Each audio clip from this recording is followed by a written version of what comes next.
Saan mo nakuha ang kwintas na to? Bakit may ganito ka? Emosyonal na tanong ni Mildred kay Mary.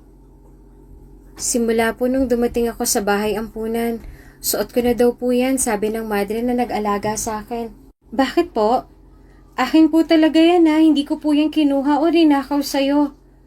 Paliwanag ni Mary at nagtataka ito dahil emosyonal na ang ginang. Anak ko? Macy? Umiiyak na wika ng babae at natulala naman si Mary. Kung bago ka pa lang sa channel na ito, Ate Jane TV, huwag kalimutang pindutin ang notification bell and subscribe button. Sana po hindi naman malaking abala sa inyo ang pagpindot ng subscribe button dahil ang kapalit po nito ay ang pagsuporta para makapag-produce ng mga libreng stories sa mga channels ni Ate Jane. Maraming salamat!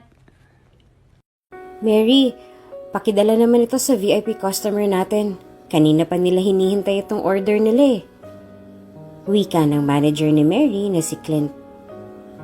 Okay po, akin na po at kanina pa nga po sila nagtatanong Nakangiting wika ni Mary. Ito kasing si Kimberly, kanina pa pala nagsabi yung VIP, inuna pa yung poging customer. Inis na wika ni Clint sa isang waitress na kasamahan ni Mary. Napailing na lamang si Mary at hindi nakisawsaw pa sa dalawa. Hinatid na niya ang order ng customer at ngumiti ito ng napakatamis. Pasensya na po ma'am, sir. Sa susunod po hindi na ito mauulit. If you need something, just call me and I will go right away. Enjoy your food. Magiliw na wika ni Mary sa customer. Mabuti naman at ibang waitress lang naghatid dito. Yung isa kasi kanina, napakalutang. Paulit-ulit na lang tapos nakakaasar. Inuna pa yung kabilang table. Muntik na tuloy masira ang date namin nitong asawa ko. Wika ng babaeng customer kay Mary. Nako, pasensya na po. Huwag po kayong mag-alala kapag may need po kayo, just call Mary. At agad-agad darating po ako. Nanginginig pa. Nakangiting wika ni Mary upang maaliw at mawala ang pagkainis ng customer. I like your attitude. Sana ganyan lahat para naman less stress. Nasa VIP na nga kami. Ganun pa din ang serving. Pero thanks to you, you saved our date. We will call you if we need anything. Tura ng customer at tumango naman si Mary. Si Mary ay nag-iisa sa buhay. Bata pa lamang ito ay wala na siyang kinagisnan ng mga magulang. Simula pagkabata ay sa bahay ampunan na ito lumaki at namulat. Nang umedad ay nagpasya si Mary na tumayo sa kanyang sariling mga paa kung kaya't nagsikap ito na makapasok ng trabaho. Sa una ay hirap na hirap si Mary na makahanap ng trabaho dahil wala siyang karanasan at bukod pa doon ay wala siyang maipakitang diploma.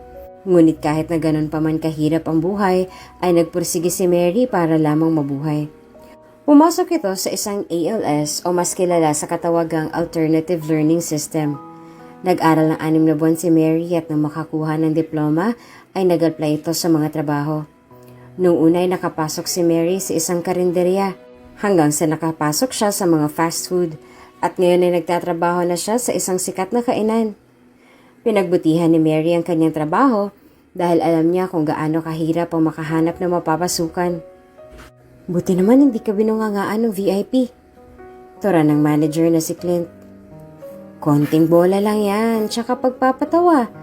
Alam niyo na kapag nakuha niyo yung kiliti ng customer at napatawa mo sila, aba makikita mo babait yun sa'yo. Konting hingi ng dispensa, ganun lang kumbaga. Pababaan lang ang pride kaysa mapahiya.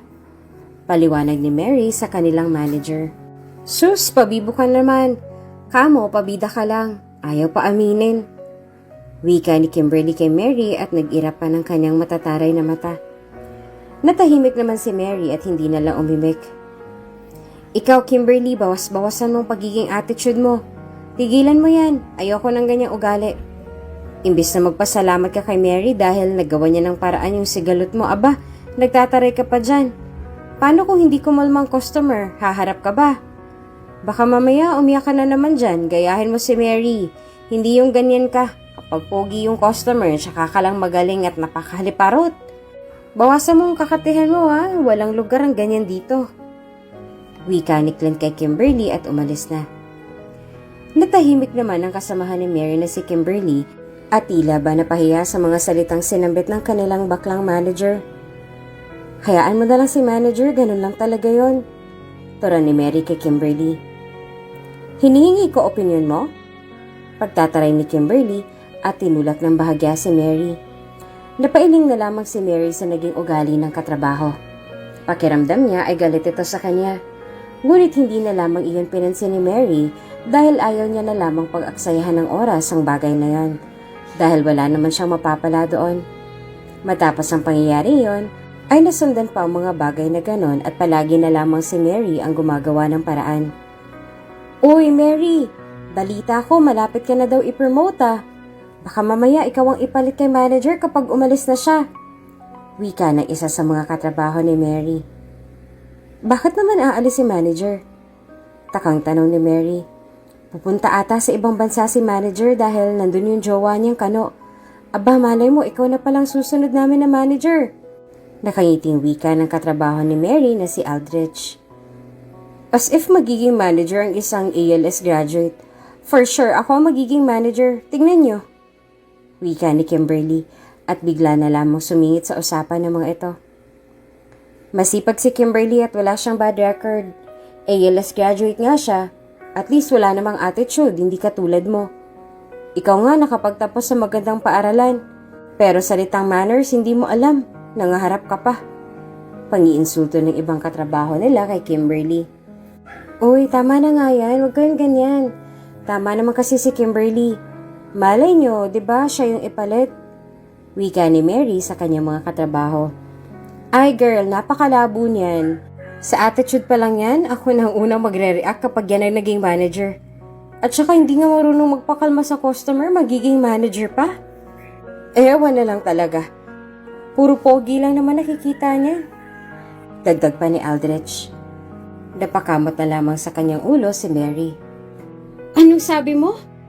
Bakla ka? Galit na wika ni Kimberly at hinatak ang buhok ni Aldrich. Hoy, ano ba kayo? Tama na yan. Nakakahiya sa customer. Awat ni Mary sa mga ito, ngunit siya naman ang pinagdiskitehan ni Kimberly. Isa ka pa, bida-bida. Ikaw ang salot dito eh. Anay ka, sip-sip. Sigaw ni Kimberly at hinatak ang mahabang buhok ni Mary. Hindi naman lumaban si Mary at kaagad naman na dumating si Clint, ang manager ng mga ito. Anong kaguluhan to? Galit na sigaw nito. Kaagad na binitawan ni Kimberly ang buhok ni Mary. Sila po ang nag-umpisa. Paninisi ni Kimberly kila Mary. Ano ito, Mary? Pati ba naman ikaw? Kunot noong tanong ni Clint kay Mary. Umawat lang naman ako, sir, tapos nagulat na lang ako bigla ni Kimberly hinatak ang buhok ko. Hindi nga ako lumaban eh. Wika ni Mary, ngunit bigla na lamang umiyak ng malakas si Kimberly at nag-inarte. Pa-inosente ka pa. Totoo naman kasi nainggit ka sa akin. At nagalit ka kasi sinabihan kita na ALS graduate ka lang at hindi ka magiging manager. Wika ni Kimberly at umiyak pa. Ano? Alam mo, hindi yan totoo, Kimberly. Wika ni Mary at napakamot na lamang ng kanyang ulo. Oo, sir. Sinungaling yan si Kimberly. Napaka-best actress na to. Mataray na wika ni Aldrich. Paano ako mananalo sa inyo? Magkakaibigan kayo. Umiiyak pa na wika ni Kimberly. Sir, excuse? Yung Kimberly talagang may kasalanan. Basta na lang siyang sumingit sa usapan nitong mga katrabaho niya at iniinsulto pa ang isang kasama nila. Tapos nung siya nang sinagot ng mga to, nagalit na lang siya at nag-iskandalo.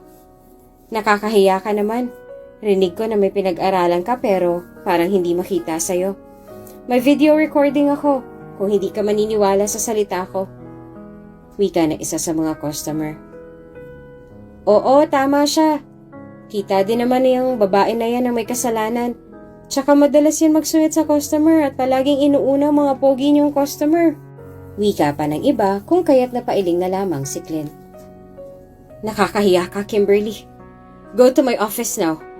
Lahat kayo, mag-uusap tayo doon. Pasensya na po kayo sa mga nangyaring gulo. Wika ni Clint at humingi ng dispensa sa mga customer. Napayuko na lamang si Kimberly dahil sa kahihiyan na nangyari at pakiramdam niya ay pinagkaisahan siya ng lahat. Samantalang si Mary naman ay naawa kay Kimberly. Ngunit naiinis din ito sa dalaga dahil pakiramdam niya ay nais siyang sirain ito. Pagdating sa opisina ni Clint ay nakayuko lamang si Kimberly. Sir, pasensya na po talaga. Ako pong punot dulo ng lahat. Pagpapakumbaba ni Mary dahil naaawa talaga ito kay Kimberly. Huwag mong akuin ang kasalanan na hindi mo ginawa, Mary. At ikaw, Kimberly, ano naisipan mo at nag-iskandalo ka? Tura na tanong ni Clint kay Kimberly. Iskandalosa naman talaga yan, sir. Wika ni Aldrich. Aldrich, tama na. Saway ni Mary sa kasamahan. Bakit? Totoo naman ah. Lagi mo kasing inaako ang kasalanan yan kaya namimihasa. Wika ni Aldrich at napakunot naman ang noon ni Clint. Anong ibig mo sabihin, Aldrich? Tanong ni Clint kay Aldrich. Nilakihan naman ni Mary ang mata, si Aldrich at saka nagtaran. Wala yun, sir. Misunderstanding lang po. Wika ni Mary at sinenyasan si Aldrich na wag na lamang palakihin ang sigalot. Tumahimik ka, Mary. Wika ni Clint at natahimik naman si Mary dahil doon. Nung nakaraan po kasi, sir, yung customer na nagwala. Tapos si Mary yung umako ng kasalanan. Si Kimberly talaga yun Sukat akalain mo nilandi ba naman yung boyfriend ng customer kaya ayun, nagwala. Tapos si Mary ang sumalo. Pag-amin ni Aldrich at napapikit na lamang si Mary. Sa totoo lamang ay kahit na palagi siyang sinusungitan ni Kimberly, ay naaawa ito sa dalaga sa hindi niya malaman na dahilan. Kung kaya't hanggang kaya niya na akuin ang kasalanan nito ay gagawin niya. Totoo ba yun, Mary? Bakit mo naman ginawa yun? Ikaw patuloy yung nasuspende ko nung nakaraan. At ikaw naman, Kimberly, wala ka na talagang ginawa. At saka bakit ngayon lang ninyo sinabi? Tanong ni Clint sa mga ito. Akala kasi namin wag babago si Kimberly, sir. Kasi humingi pa nga siya ng dispensa kay Mary nun. Yun pala, galing lang sa nguso at hindi sa puso. Tura ni Aldrich at nagtaray pa. Napailing na lang si Clint at walang masabi. Kita mo na, Kimberly? Diyos ko naman. Tsaka sino nagsabi sa'yo na manghusga ka ng katrabaho? Di ba number 1 rule natin yan na wag kang manghuhusga ng kapwa? Nakakalimutan niyo na ata. Isa pa, sino naman nagsabi sa'yo, Kimberly, na hindi pwedeng maging manager itong si Mary? Porket ALS student? Aba, buti nga siya kahit ALS student marunong rumispeto sa kapwa ikaw, nagtapos ka pa naman sa pinakamagandang paaralan dito sa Pilipinas. Tapos wala kang manners? Aralin mo muna yan bago ka manghusga ng kapwa mo Isa na lang, Kimberly. At ikaw, Mary, sa susunod ayoko makakarinig ng pinagtatakpan mong mga kasalanan ng katrabaho mo. Maliwanag ba? Mahabang wika ni Clint sa mga ito. Opo. Sabay-sabay na wika ng mga ito. Ngunit si Kimberly ay nakayuko lamang at walang imik. Ano, Kimberly? Wala ka bang sasabihin? Baling ni Clint kay Kimberly. Sorry, sir. Hindi na po mauulit. Wika ni Kimberly at yumuko na lamang. Pagkalabas ay kaagad na umiwas si Kimberly sa mga kasamahan. Dapat hindi niyo na sinabi yun. Tapos naman na yun Tura ni Mary sa mga kasamahan. Ay girl, kung hindi ko sinabi yon, ikaw na naman nangyari. Tama lang na alam ni sir ang pinaggagawa ng babaeng yan. Akala mo kung sino. Cheap naman ugali. Mataray na wika ni Aldrich at masamang tiningnan si Kimberly. Hayaan niyo na lang, baka may pinagdadaanan lang yan si Kimberly. Wika ni Mary sa mga ito. Pinagdadaanan o sadyang may ugaling inggitera lang? Inis na wika ni Aldrich. Hay nako, hayaan niyo na. Mamaya magkagulo na naman kayo. Tara, bumalik na lang tayo sa trabaho natin. Wika ni Mary sa mga ito. Matapos nun, ay dumistansya na lamang si Mary kay Kimberly upang makaiwas sa away o anumang alitan. Dahil ayaw na din ni Mary na magkagulo pa at madamay ang kanyang trabaho. Ilang araw din na nanahimik ang buhay ni Mary at laking pasasalamat nito na hindi na siya pag-initan ni Kimberly. Isang araw walang gaanong customer sa kanilang pinagtatrabahuan at tanging si Mary at Kimberly lamang ang waitress na naroon dahil day off ni Aldrich at ang iba ay nasa loob na nag-aasikaso. Isang bulag na babae ang pumasok sa restaurant at mahahalata na mayaman ng babae dahil sa suot nitong mga mamahalin na alahas. Kaagad na inasikaso iyon ni Mary. Ma'am, ano pong maipaglilingkod ko sa inyo? Tanong ni Mary sa babae. I'm sorry, pwede mo bang basahin sa akin ang mga nakalagay sa menu ninyo na pagkain? Look, I am blind. Wika ng babae. Okay po, ma'am. Magalang na wika ni Mary at inumpisahan na ang kanyang pagbabasa ng mga nakalagay na putahe sa kanilang menu. Just give me a beef steak and 1 plain rice. Wika ng babae. Okay, ma'am, please wait. Do you need something while waiting for your order? Tanong ni Mary sa babae. Nothing, just go and pick up my order. Wika ng babae kay Mary. Okay, ma'am, call me if you need something. Wika ni Mary sa babae. Okay, tipid na wika nito. Kaagad na sinabit ni Mary ang order ng babae at inasikaso ang ibang customer. Maya-maya ay unti-unti nang dumami ang mga customer, kung kaya't ipinakisuyo ni Mary ang babae kay Kimberly. Sige, ikaw nang bahala sa iba. Wika ni Kimberly at kaagad na ibinigay ang order ng babae. Thanks, tipid na wika ng matanda. You're welcome, madam. Wika ni Kimberly at napagtanto nito na bulag pala ang babae nang tanggalin nito ang sunglasses na suot nito. Kumaway-kaway pa si Kimberly at doon nito nakumpirma na bulag nga ang babae. Can you give me some water? Tanong ng babae. Okay, madam. Wika ni Kimberly at umalis na. Ano, Kimberly, naasikaso mo ba si ma'am? Tanong ni Mary kay Kimberly. Oo, ikaw na maghatid ng tubig niya, ako na bahala dito. Wika ni Kimberly at ngumiti pa kay Mary. Tumangulang naman si Mary at saka kumuha ng tubig at dinala sa customer. Ma'am, ito na po ang tubig na hinihingi mo. Wika ni Mary at ibinigay ang tubig sa babae. Okay, thank you. Wika ng babae at nasanggi nito ang tubig. Naku, madam, nabasag ang baso, tumayo ka po muna. Wika ni Mary sa babae at kaagad na inaliyo ito sa bubog. Ano nangyari? Kunot na ang tanong ni Kimberly at lumapit kay Mary. Ayos lang ako. Pasuyo naman o, pa-assist muna si ma'am, kukuha lang ako ng walis. Wika ni Mary at kaagad na tumayo para kubuha ng panlinis sa bubog. Pabilis na kinuha ni Mary ang mga panlinis at saka winalis sa mga bubog. Nang matapos ay napansin ni Mary na may wallet sa ilalim ng mesa, kaya kinuha kaagad iyon ni Mary. Okay ka na ba? Tanong ni Kimberly. Oo, sige na, ako na dito. Ma'am, yung wallet mo po nahulog po sa ilalim ng mesa. Ito po, oh. Wika ni Mary at nakatingin lamang si Kimberly. Oh, thanks, dear. Wika ng babae at bumalik na sa kanyang pwesto. Bumalik naman si Mary sa kanyang pwesto at kaagad itong nag-asikaso sa ibang customer. Maya-maya ay bigla na lamang sumigaw ang babae. Nawawala ang pera ko! Someone took it from my wallet! Sigaw nito at agad na naalarma ang lahat. Kaagad na pinakalma naman ni Mary ang ibang customer at nilapitan ng babae. Ma'am, kumalma ka po. Please, wag ka pong mag-eskandalo. Pagpapakalma ni Mary sa babae. No! I want to talk to your manager!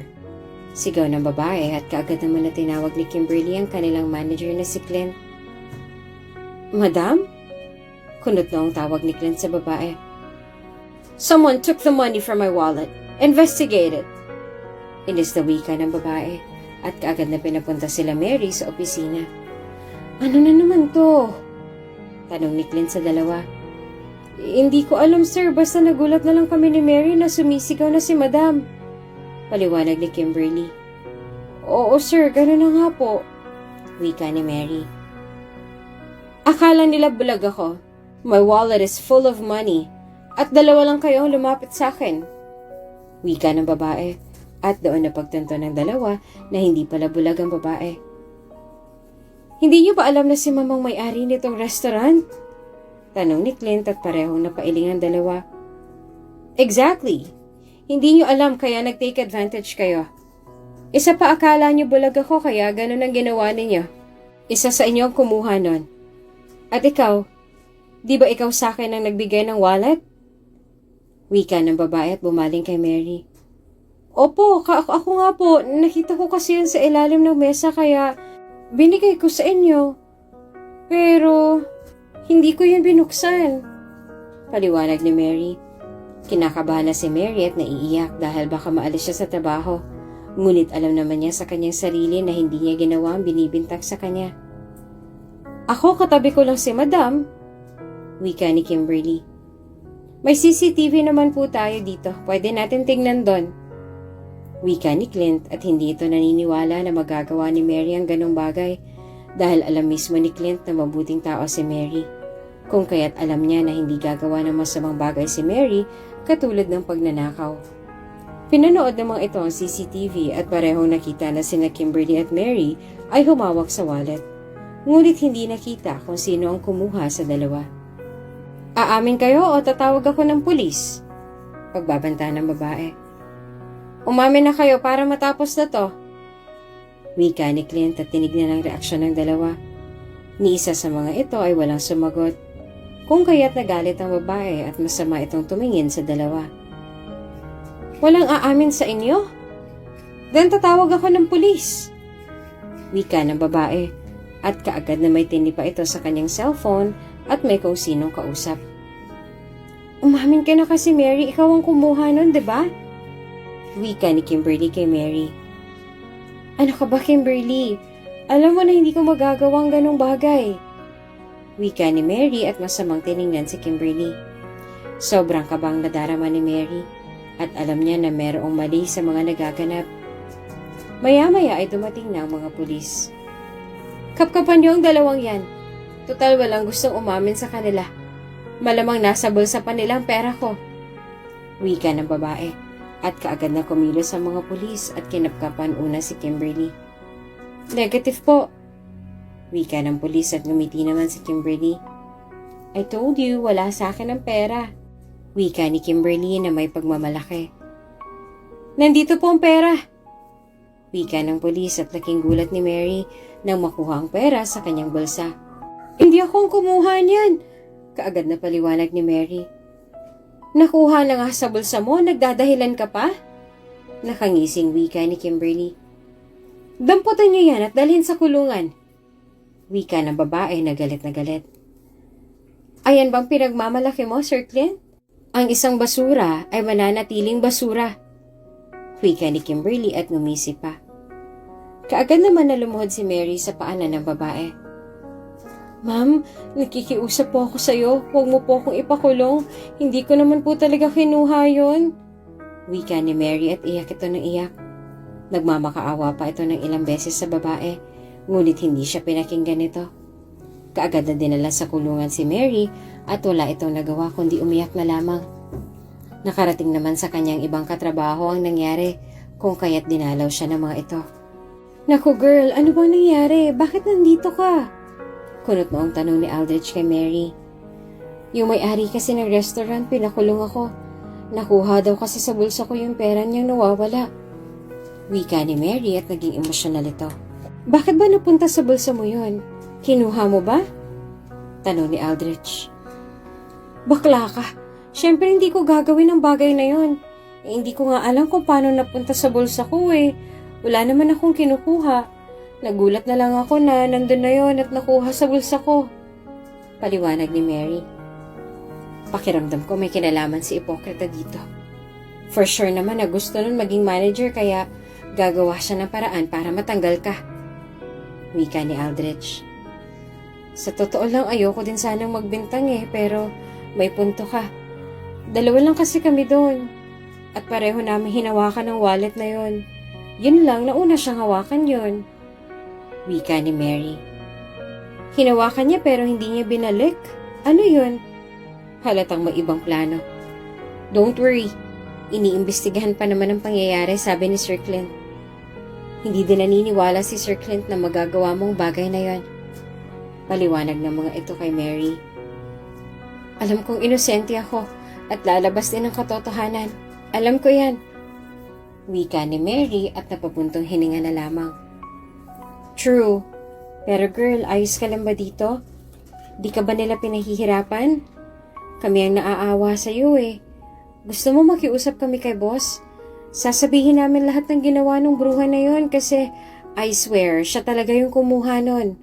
Malamang sinet up niya yun. Laki ng inggit nun sa'yo eh. Wika ni Aldrich at napakamot na lamang sa kanyang ulo si Mary.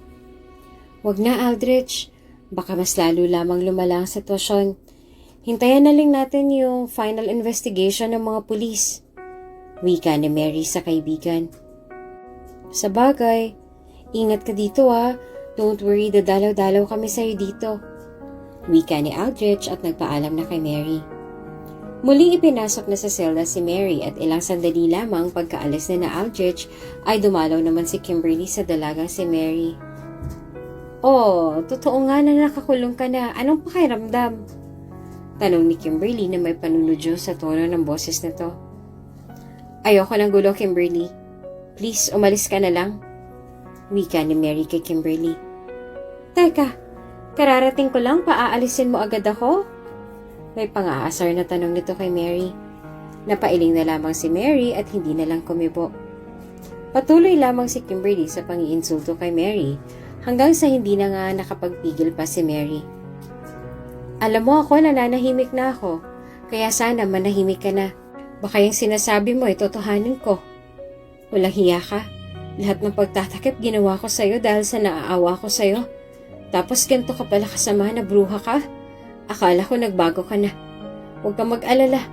May Diyos na nakakita sa lahat ng ginagawa natin. Kaya panigurado lalabas din ang totoo. Kaya humanda ka. Alam ko napakanamo ang lahat ng to. Wika ni Mary at hinablot ang buhok ni Kimberly. Alisin mo ang kamay mo sa akin! Sigaw ni Kimberly at inawat naman sila ng mga pulis. Humanda ka sa akin, Kimberly. Kapag nalaman ko na pakanamo lahat ng ito, sisiguraduhin ko na mabubulok ka sa kulungan. Galit na wika ni Mary kay Kimberly at hindi na ito nakapagpigil pa ng kanyang galit sa dalaga. Sa isipan ni Mary ay wala naman na siyang ginawang masama kay Kimberly para ganunin siya ng dalaga. Lahat ng pag-iintindi at pag-uunawa ay ginawa niya na, ngunit ang hindi niya maisip ay bakit ganun na lamang ang galit sa kanya ng babae na para bang ang laki-laki ng pagkakasala niya.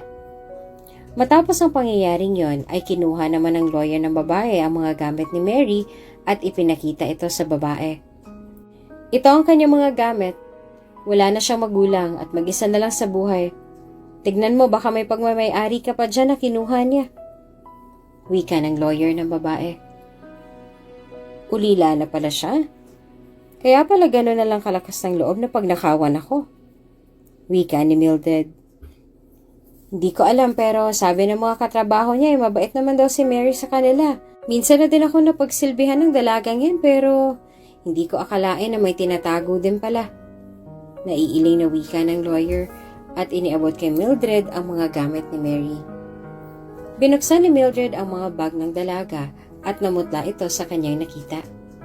Para bang nanlamig ang buong katawan nito nang makita ang kwintas na isinuot niya noon sa kanyang anak na 1 taong gulang pa lamang. Nasaan si Mary? Gusto ko siyang makausap. Kaagad na wika ni Mildred. Nagtaka naman ang lawyer ngunit sinunod nito ang sinabi ng babae. Mary, gusto ko makausap ni Miss Mildred. Wika ng lawyer at kaagad na pinalabas ng selda si Mary. Bakit daw po niya ako gustong makausap? Takang tanong ni Mary. Hindi ko din alam eh. Tipid na wika ng lawyer at kaagad na dinala si Mary sa kinaroroonan ni Mildred. Mabuti naman at nandyan na kayo. Maiwan mo muna kami dito ni Mary. Wika ni Mildred. Sige po. Wika ng lawyer at kaagad na lumabas. Bakit po gusto mo ako makausap? Tanong ni Mary kay Mildred. Kaagad na inilabas ni Mildred ang isang kwintas at ipinakita iyon kay Mary. Saan mo nakuha ang kwintas na to? Bakit may ganito ka? Emosyonal na tanong ni Mildred kay Mary. Naguluhan naman si Mary ngunit sinagot niya ang katanungan ng babae. Simula po nung dumating ako sa bahay ampunan, suot ko na daw po yan, sabi ng madre na nag-alaga sa akin. Bakit po? Akin po talaga yan hindi ko po yung kinuha o ninakaw sa inyo. Paliwanag ni Mary at nagtataka ito dahil emosyonal na ang ginang. Anak ko? Missy? Umiiyak na wika ng babae at natulala naman si Mary. Hindi nito maintindihan kung ano nga bang sinasabi ng babae. Pasensya na po pero hindi kita maintindihan. Bakit mo po ako tinatawag na anak? Takang tanong ni Mary sa babae. Napaiyak naman ang babae at saka nagturan. Patawad anak, hindi ko alam. Pasensya na. Wika ng babae at niyakap na ng mahigpit si Mary. Gulong-gulo ang isipan ni Mary dahil hindi niya maintindihan ang babae. Ilang sandali lamang ay kumalma na ang babae at sakto naman sa pagdating ng mga pulis. Makikistorbo po, tapos na po ang investigasyon namin at may nakalap na po kaming ebidensya. Lumabas na po ang totoo. Wika ng pulis at kaagad na napatayo si Mary. Talaga po? Pwede po bang makita ko? Gusto ko kasing linisin ang pangalan ko. Kaagad na wika ni Mary. Sige, tara na po Miss Mildred, nang maparusahan na po ang tunay na may sala. Tura ng pulis at kaagad na nagtungo sa restaurant ang mga ito. Kaagad na pinatawag ni Chris si Kimberly at pinabantayan ang bawat sulok ng restaurant. Bakit po ako pinapatawag, Sir Clint? Nagtatakang tanong ni Kimberly. Hindi naman sumagot si Clint at tuloy-tuloy lamang sa pagpasok sa CCTV area. Ito po ang kuha ng isa sa mga hidden CCTV na meron ng restaurant. Kitang-kita na hindi binuklat o binuksan man lamang ni Mary ang wallet. Dito naman sa isang kuha pa ng CCTV, makikita yung oras na nahulog ang baso at doon ay lumapit si Kimberly kay Mary. Paliwanag ng pulis at hihinto ang CCTV. Nangatog ang mga tuhod ni Kimberly na makita sa CCTV ang pagbukas niya ng wallet at pagkuha nun. So, si Kimberly ang kumuha ng pera, kita naman oh. Wika ni Mary at kaagad na sinampal ang babae. May proof ba kayo? At saka kung ako kumuha ng pera, bakit na kay Mary yun? Umiiyak na wika ng babae at nangangatwiran pa. Napailing na lamang si Mildred. Hindi pa tapos. Ayan, makikita na umalis si Mary. At pagbalik niya, nilinis niya ang bubog. At doon niya palang napansin ang wallet at ibinigay kay Miss Mildred. Pero tignan niyo ang ginawa ni Kimberly. Paliwanag na ng pulis. Kitang-kita na pa sikretong inilagay ni Kimberly ang pera sa bulsa na Mary habang kausap si Mildred. Walang hiya ka. Ano bang ginawa ko masama sa'yo? Wala kang puso at wala kang awa. Bakit mo nagawa sa akin yon? Pinagtawanan at nilait mo pa ako, samantalang ikaw palang tunay na magnanakaw. Wika ni Mary at hindi na nito napigil pa ang kanyang sarili at saka pinagsasampal ang babae. Kaagad na inawat si Mary ng mga pulis at pinusasan ng babaeng si Kimberly. Please, maawa kayo sa akin. Pagmamakaawa ni Kimberly sa mga ito. Bakit, Kimberly? Nung nagmakaawa ba ako, umamin ka ba? Di ba sobrang saya mo pa nga eh. At take note, pumunta ka pa sa kulungan para insultihin ako at pababain ng pagkatao ko. Tapos ngayon sasabihin mo na maawa kami sa'yo? Sana bago mo ginawa ang bagay na yun, nag-isip ka sana. O kaya naman, mas ginalingan mo pa. Wika ni Mary kay Kimberly at hindi na ito nagpadala pa sa paawa sa kanya ng babae. Kaagad na ipinakulong si Kimberly at tinanggal sa trabaho. Anak, pasensya ka na dahil hindi kita pinaniwalaan. Wika ni Mildred kay Mary. Hindi po talaga kita maintindihan. Bakit mo po ako tinatawag na anak? Nagtatakang tanong ni Mary kay Mildred. Ang kwentas na suot mo. Ako mismo ang nagbigay niyan sa anak ko noong bago pa man kami magkahiwalay noon. Wika ni Mildred kay Mary. Napakunot naman ang noon ni Mary. Ngunit tila ba hindi siya naniniwala. Paano ko po nakakasiguro na ako ang anak mo? Takang tanong ni Mary sa babae. We can do some DNA test para malaman natin ang totoo. Wika ni Mildred sa dalaga. Kung kaya't sa oras na yon ay isinagawa ang bagay na yon. At hindi nga nagkamali si Mildred.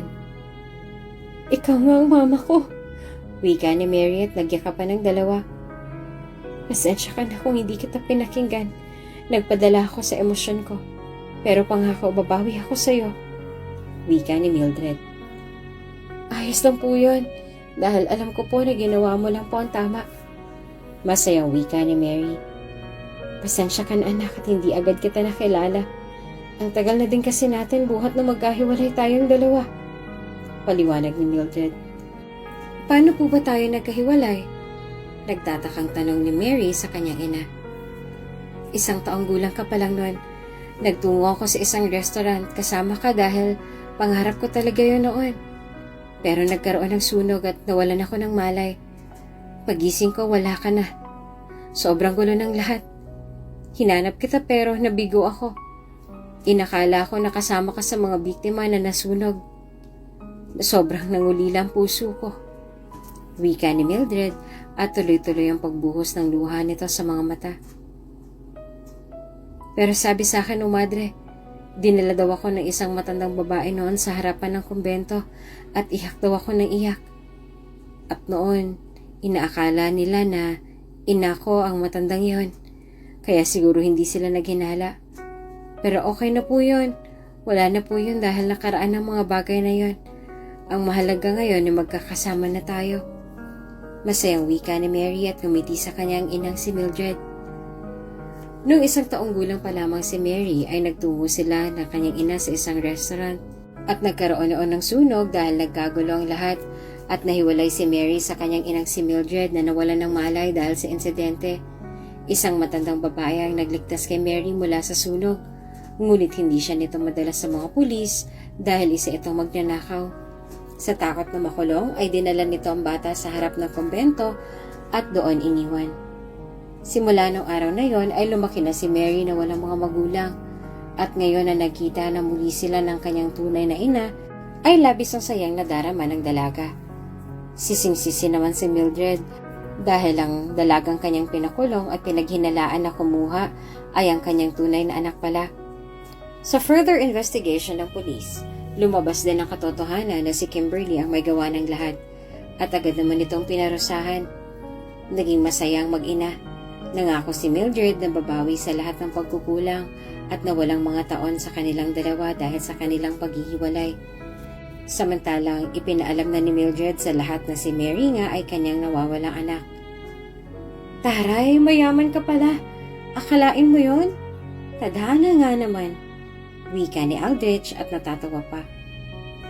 Hindi ko nga din inaasahan eh. Nagulat na lang ako nung yakapin ako tapos sinabi niya na anak niya daw ako. Noong una naghinala ako kasi pakiramdam ko dahilan niya lang yon para hindi mapahiya.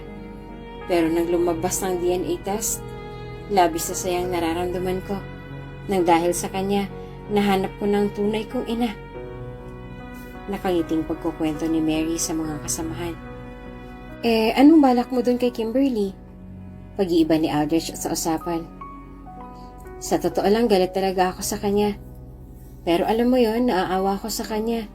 Lalo na nung nalaman kong estado ng kanilang buhay. May ama pala siyang may sakit at mga kapatid na pinapakain. Nagbigay na kami ng tulong sa pamilya niya. Kaso awang-awa ako. Nakausap ko din yung mama niya. Humihingi ng tawad sa ginawa ng anak niya. Pinag-iisipan patuloy namin ni mama kung ano bang dapat gawin. Kung ako lang bang masusunod, pakakawalan ko lang si Kimberly. Total, nagdusa naman siya doon sa loob ng 1 linggo. Sapat na siguro yun para matuto siya sa kasalanan na kanyang ginawa. Mahabang litanya ni Mary at napabuntong hininga na lamang. Alam mo, napakabuti mo, Mary. Kung ako yon, bahala siyang mabulok sa kulungan. She deserved it. Wika ni Aldrich. Ikaw talaga. Siyempre, lahat naman ng tao deserve ng second chance. Tsaka may dahilan naman siya kung bakit niya ginawa yon. Stress siya sa family. O kaya naman frustrated dahil pasan-pasan niyang problema ng kanyang pamilya. Mahirap panghusga ng kapwa. Lalo na kung meron pa silang malalim na dahilan kung bakit nila nagagawa ang ganung bagay. Wala din naman tayo sa posisyon nila para malaman kung anong mga dahilan na yon. Ang magagawa lang natin ay umunawa at tignan ang kanilang positive sides. Wika ni Mary sa kaibigan. Sa bagay, may punto ka. O siya, balik trabaho na kami Manager Macy. Nakangiting wika ni Aldrich at bumalik na sa trabaho. Matapos kasi ang kaguluhan ay nagtungo na sa US ang dating manager nila na si Clint. At dahil si Mary ang anak ng may-ari at dahil na din sa kanyang pagsisikap noon, ay sa kanya ibinigay ang posisyon na yon at ibinalik na din ang tunay nitong pangalan na Macy. Sa paglipas ng araw, nakumbinsi din ni Mary ang kanyang ina napalayain na lamang si Kimberly para sa pamilya nito. Simula nun ay hindi na nagpapakita pa sa kanilang dalaga. Hanggang sa isang araw ay dumalaw ito sa restaurant nila Mary. Kimberly, kamusta ka na? Magiliw na wika ni Mary sa dalaga at walang mababakas na kaplastikan sa ipinakita ni Mary. Heto, nag-uumpisa muli sa buhay. Nalaman ko kila Aldrich na ikaw ang dahilan kung bakit ako nakalaya. Kaya naisip ko na humingi ng tawad sa lahat ng aking nagawang pagkakasala sa'yo. Wika ni Kimberly. Ngumiti naman sa kanya si Mary at saka nagturan. Ayos lang yon. Ang mahalaga ay natuto ka mula sa iyong naging kamalian. Wika ni Mary at niyakap ang dalaga. Simula nun ay naging maayos na lahat. Malayo na sa gulo at pag-aaway. Kung bago ka pa lang sa channel na ito, Ate Jane TV, huwag kalimutang pindutin ang notification bell and subscribe button. Sana po hindi naman malaking abala sa inyo ang pagpindot ng subscribe button dahil ang kapalit po nito ay ang pagsuporta para makapag-produce ng mga libreng stories sa mga channels ni Ate Jane. Maraming salamat! Saan mo nakuha ko